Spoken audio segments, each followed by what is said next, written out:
Hey, Jamal, Arash Madeni from Sportsnet Canada. Just a couple things. One, they're doing a watch party in Kitchener tomorrow, and for the rest of the series. What do you make of all of that, and kind of what's going on at home, and how much they've kind of wrapped their arms around you? Yeah, it's been nice. I've had a lot of friends text me about watch parties or them just gathering around. So the support's been crazy back home. That means a lot, especially from a small town like Kitchener. So just excited for that town. Be back there in the summer, see all my friends, and family. But yeah, no one from Kitchener has made it this far, so it's nice to be a pioneer in that sense. You had a front row seat in 2019 when the Raptors did it, kind of working the media side of all of that. How much did that kind of open your eyes to all of this, and did that kind of light a fire for you about wanting to be on the floor for a finals? I've always had the fire to be on the floor. Yeah, I didn't need to be in broadcasting to find that fire, but yeah, it was cool to see all the attention that the Raptors got at that time. Be calling the games, between half times or whenever I was doing it. It was just cool to be, a fan of the game at that time of the year, and it's even better to be playing. Peter here in the front. Jamal, there's a big mural of you and Nicole on Colfax. I don't know if you've seen it. One, have you seen it? And just two, what's kind of it been like seeing the city ramp up and get excited as you've waited for these finals? Yeah, it's cool to see I saw my pop-up shop at the gas station the other day. Thought that was cool. Haven't seen that before out here. So yeah, just all the little things. I mean a lot. You see my jersey, more often as anybody's, honestly. But to see the city rally behind the team, even the other teams, other players and other teams. I think Kyle wore my jersey and while he was practicing. I think that was cool. It was just saw him at dinner the other day too. So everybody in the city is behind us, and that means a lot. Mike? Mike Singer, Denver Post. Jamal, you just used the phrase pioneer to describe yourself. How did you choose basketball over hockey, given where you grew up? I always loved basketball. Couldn't afford the equipment for hockey at the time, so basketball was the easiest thing to give me. And yeah, I just fell in love with it. It was the only thing I wanted to do, like night and day. Made me happy, and still does to this day. Sam over here on the left. Jamal, Sam Amick, The Athletic. Coach Malone a few minutes ago looked back at the end of last season and that little period of time when you were giving some thought to maybe coming back in the playoffs. And I wonder, how much pressure, if any, did you feel at that time to get back? And it seems certainly like the organization stood behind you and let you have your space to make the choice. And because they did that and then it leads to something like this, how much did it strengthen that relationship?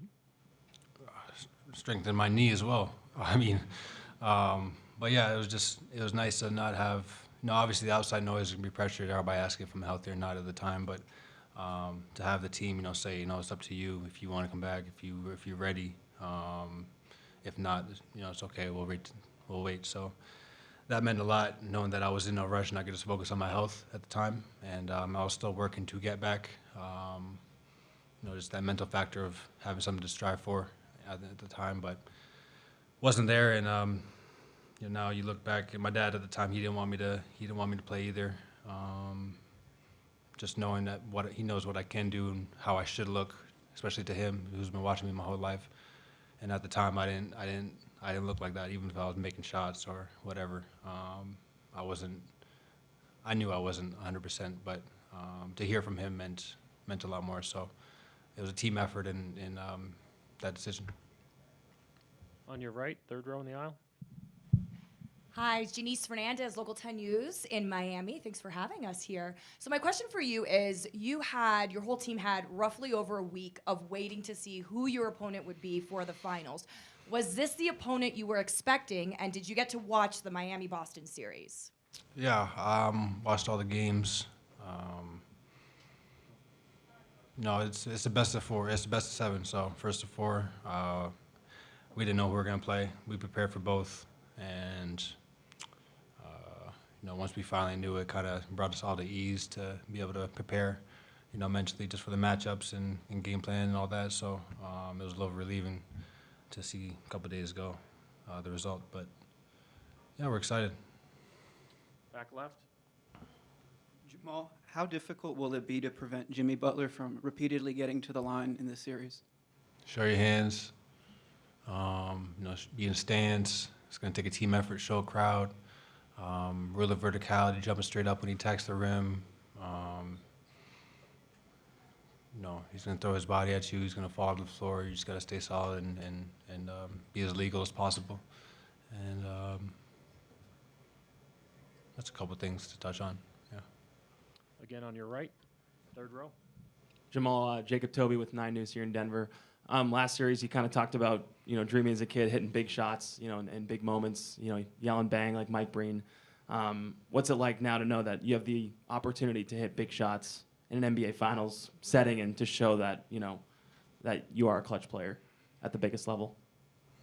I'll just keep that same mentality, I know there's a lot of media in here and stuff, but, we have 4 wins to go. We could keep that same mind state. And stay focused.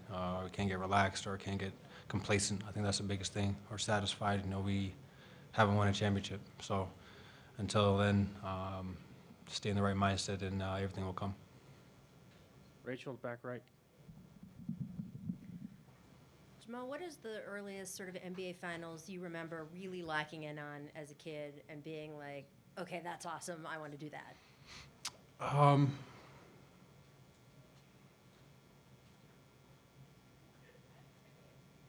don't know. I remember watching LeBron against the Spurs when the Spurs swept in the finals. I remember Miami versus Spurs. I don't know. I don't remember specifics, but I just remember the stage and the crowd being really into it, all the eyes, everybody talking about it within the city, outside. It's just a great environment to be in.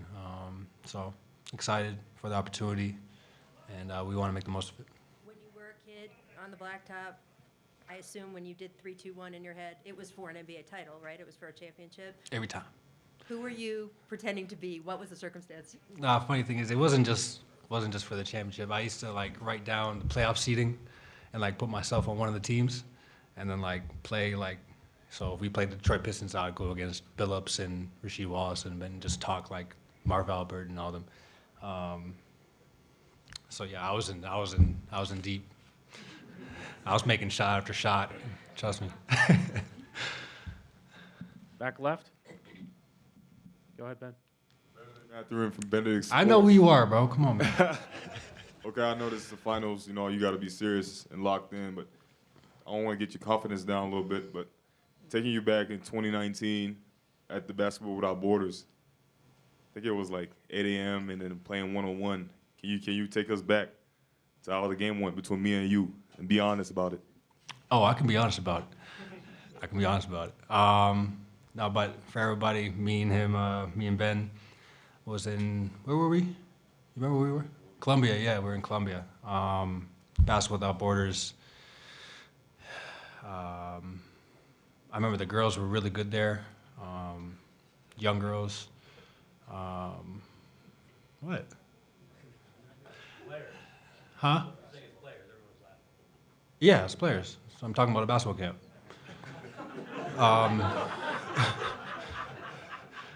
So, yeah, but me and Ben were there.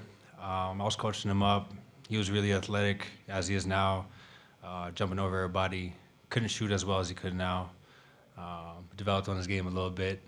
Matured so much. So proud of him as a fellow Canadian. I don't know. We played one-on-one. I think I won. Hit a couple step backs, little fadeaways, right? Be honest. I am. That's what I'm saying.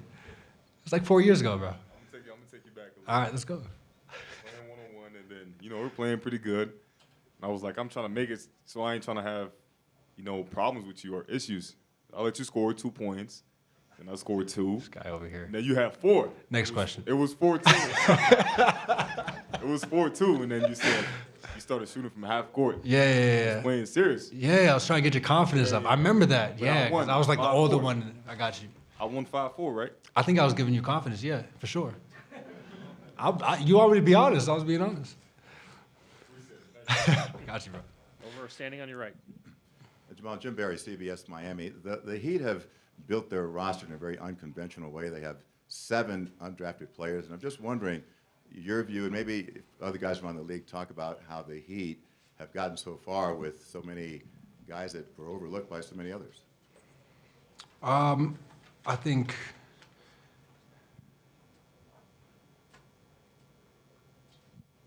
these are the 2 last teams remaining. I think have the most chemistry within each other.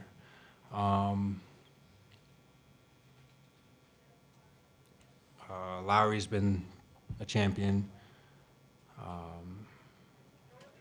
Jimmy's been in the playoffs a ton. I remember we played Jimmy in Minnesota for the 8th seed. I forget what year. I think it was 2018.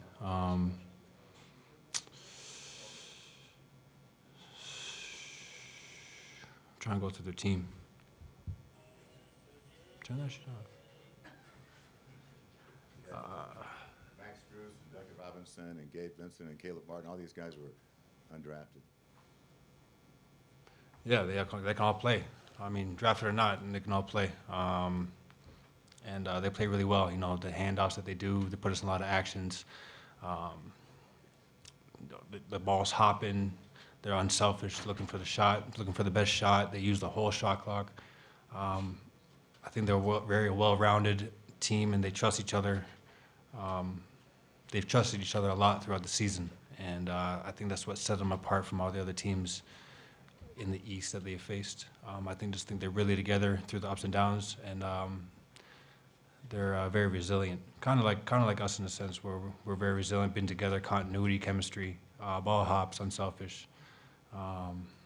They're more of a gritty defensive team throughout the season, and we're more of an offensive powerhouse throughout the season. And I think it's going to be a fun series.